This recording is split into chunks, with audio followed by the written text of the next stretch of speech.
ഇന്നത്തെ എന്റെ ദിവസത്തിന്റെ പ്രത്യേകത ഇങ്ങോട്ടോ പോല ഇങ്ങോട്ട് വാ അല്ല. അപ്പൊ ഇവള് സ്കൂളിൽ തീരെ പഠിക്കുന്നൊന്നുമില്ല, കുരുത്തക്കേടാ. അങ്ങനെ പഠിക്കില്ല, ആ കുട്ടികളായിട്ട് ഇങ്ങനെ കുരുത്തക്കേട് കളിക്കുന്നുണ്ട്. പിന്നെ ഇവള് പെൻസിൽ കൊണ്ട് കുത്തിയല്ലോ ഒരു കുട്ടീനാ അവളെ അടുത്തുള്ള.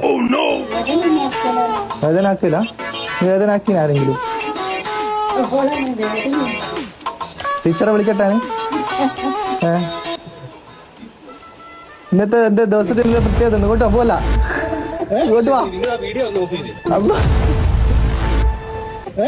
A few moments later. മോളെ ഇന്നത്തെ ദിവസത്തിന്റെ പ്രത്യേകത എന്താ? Okay, many many happy returns of the day. Happy അല്ലേ? സർപ്രൈസ് ആയോ? എന്താ പറയാനുള്ള വാപ്പച്ചിൻ്റെ